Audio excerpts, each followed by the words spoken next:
তারা বাদামের খোসা ছাড়াচ্ছে, তারা মটরশুঁটির খোসা ছাড়াচ্ছে, দেয়ালের চুন খসে পড়ছে, প্লাস্টার খসে পড়ছে, প্লাইউডের শিটগুলো খুলে যাচ্ছে। তো এইরকম কথা তোমরা ডেইলি লাইফে নিশ্চয়ই অনেক বলে থাকো বা শুনে থাকবে।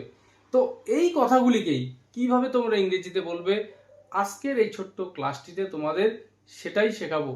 তো মনোযোগ সহকারে ক্লাসটি দেখার চেষ্টা করবে, আর পুরো ক্লাসটি দেখার পর যদি কারোর ভালো লেগে থাকে অবশ্যই ভিডিওটিতে একটি লাইক করতে ভুলবে না। তো শুরুতেই যেই সেন্টেন্সটির কথা বললাম যে তারা বাদামের খোসা ছাড়াচ্ছে, এই যে ফলের খোসা ছাড়ানো, বাদামে হতে পারে, সেটা মটরশুঁটি, এই জাতীয় ফলের, তো এটাকে আমরা ইংরেজিতে কিভাবে বলবো? তারা বাদামের খোসা ছাড়াচ্ছে। তো সেন্টেন্সটি প্রেজেন্ট কন্টিনিউয়াস টেন্সে রয়েছে। তো তারা, দে আর, তো এখানে আমরা যেটা ভার্ব ব্যবহার করব, শেল। তো দে আর শেলিং নাটস, দে আর শেলিং নাটস, অর্থাৎ তারা বাদামের খোসা ছাড়াচ্ছে। যে ক্ষেত্রে মটরশুঁটির হবে সেক্ষেত্রে আমরা বলবো দে আর শেলিং পিস। তো এখানে অন্য ভার্বও আমরা ইউজ করতে পারি। দে আর শেলিং এর জায়গায় আমরা বলতে পারি পিলিং। তো দে আর পিলিং নাটস বা দে আর পিলিং পিস।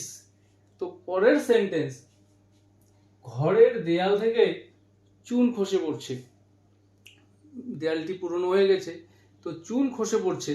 তো এইরকম সেন্সে আমরা যখন সেন্টেন্সটা বলবো, তো সেন্টেন্সে আমরা ভার্ব হিসেবে কি ব্যবহার করব? তো দেয়াল থেকে চুন খসে পড়ছে, দ্য লাইন ইজ, এখানে আমরা ভার্ব হিসেবে বলতে পারি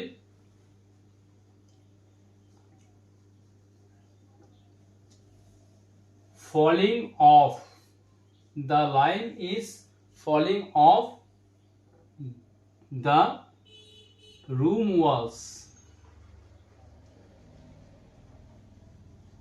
the line is falling off the room walls। বা এখানেও আমরা ভার্ব হিসেবে এই পিলিং ভার্বটিকে এখানে ইউজ করতে পারি। তো the line is peeling off the walls of the room walls, অর্থাৎ ঘরের দেয়াল থেকে চুন খসে পড়ছে। এখানে কিন্তু আমরা শেলিং ভার্বটি ব্যবহার করব না। পরের সেন্টেন্স, দেয়াল থেকে প্লাস্টার খসে পড়ছে। তো স্পেশালি এই প্লাস্টার খসে পড়া, তো এখানে আমরা ভার্ব হিসেবে কি ব্যবহার করব? যে দেয়াল থেকে প্লাস্টার খসে পড়ছে, দ্য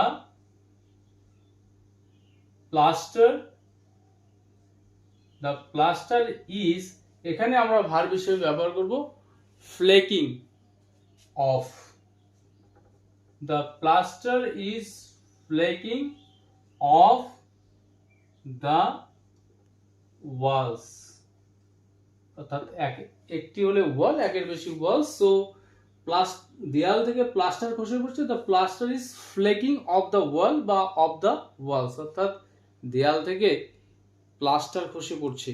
তো এই প্লাস্টার খসে পড়ার জন্য আমরা এখানে সেন্টেন্সে ইউজ করব flaking off, O double F হবে অলওয়েজ। পরের সেন্টেন্স, পোস্টারগুলি উঠে যাচ্ছে। দেয়ালের মধ্যে যদি বিজ্ঞাপন দেওয়া হয়, পোস্টার লাগানো হয় বা ফটো জাতীয় কিছু সেটে দেওয়া হয়, সেটা যখন উঠে আসে তার জন্য আমরা কি ভার্ব ব্যবহার করব? যে দেয়াল থেকে পোস্টারগুলি উঠে আসছে, দ্য পোস্টার্স আর, তো এখানে আমরা ব্যবহার করব পিলিং অফ, দ্য পোস্টার্স আর পিলিং অফ, যদি দেয়াল থেকে হয় তো off the wall, the posters আর পিলিং অফ দ্য ওয়াল, অর্থাৎ দেয়াল থেকে পোস্টারগুলো উঠে আসছে বা খুলে পড়ছে। পরের সেন্টেন্স, প্লাইউড শিটগুলো উঠে যাচ্ছে, মানে শিটগুলো একটার উপর আরেকটা আঠা জাতীয় জিনিস দিয়ে লাগানো থাকে, তো এই প্লাইউড শিটগুলো উঠে যাচ্ছে। তো এই ক্ষেত্রে আমরা কি ভার্ব ব্যবহার করব? The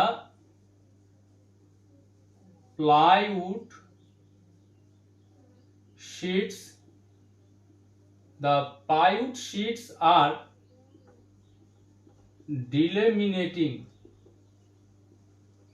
the plywood sheets are delaminating, অর্থাৎ প্লাইউডের শীটগুলো উঠে যাচ্ছে। পরের সেন্টেন্স, ফলগুলি অসময়ে পেকে যাচ্ছে, মানে পাকার সময় হয়নি, অসময়ে পেকে যাচ্ছে, অর্থাৎ পুরোপুরি ম্যাচুরেট হয়নি, তো এই যে ফলটি খেতেও সুস্বাদু হবে না। তো এই যে ফলগুলি অসময়ে পেকে যাচ্ছে, এই কথাটাকে আমরা কিভাবে ইংরেজিতে বলবো? The fruits are ripening. The fruits are ripening prematurely. The fruits are ripening prematurely, অর্থাৎ অসময়ে পেকে যাচ্ছে, অথবা the fruits are getting ripe untimely, অসময়ে পেকে যাচ্ছে, বা the fruits are ripening before time, অর্থাৎ বিভিন্নভাবে আমরা সেন্টেন্সটাকে বলতে পারবো। পরের সেন্টেন্স, গাছের পাতাগুলি হলদে হয়ে ঝরে যাচ্ছে। প্রথমে হলদে হচ্ছে, তারপর ঝরে যাচ্ছে। তো এই সেন্টেন্সটাকে আমরা কিভাবে বলবো? তো গাছের পাতাগুলি, the leaves of the plant, the leaves of the plant, অর্থাৎ গাছের পাতাগুলি কি হচ্ছে, হলদে হয়ে ঝরে যাচ্ছে, of the plant আর তো টার্নিং, তো এখানে আমরা ভার্ব হিসেবে ব্যবহার করব টার্ন, অর্থাৎ এখানে অবস্থার পরিবর্তন ঘটছে। the leaves of the plant are turning yellow, and falling off, অথবা এখানে আমরা ভার্ব হিসেবে শেডিং ভার্বটাকে ব্যবহার করতে পারি। the leaves of the plant are turning yellow and falling off, অর্থাৎ গাছের পাতাগুলি হলদে হয়ে ঝরে যাচ্ছে। পরের সেন্টেন্স, গাছের পাতাগুলো কুঁকড়ে যাচ্ছে, মানে বিশেষ এক ধরনের পোকার আক্রমণে এটা হয়ে থাকে, গাছের পাতাগুলো কুঁকড়ে যাচ্ছে। তো এই সেন্টেন্সটাকে আমরা কিভাবে বলবো? The leaves are, এখানে আমরা ভার্ব হিসেবে ব্যবহার করব curl, the leaves are curling up। তো এখানে এই যে কুঁকড়ে যাওয়া পাতা জাতীয় জিনিসের ক্ষেত্রে তো ভার্ব হিসেবে আমরা ব্যবহার করব curl up। তো the leaves are curling up, তো এই ভার্বটাকে বিভিন্ন টেন্সে ইউজ করে তোমরা সেন্টেন্সগুলো তৈরি করতে পারবে। তো প্রেজেন্ট পারফেক্ট টেন্সে যদি আমরা বলি কুঁকড়ে গিয়েছে, সেক্ষেত্রে the leaves have curled up। পরের সেন্টেন্স, রাস্তাটি এখানে এসে ভাঁজ হয়েছে, বেঁকে গিয়েছে। তো এই সেন্টেন্সটাকে আমরা কিভাবে বলবো? The road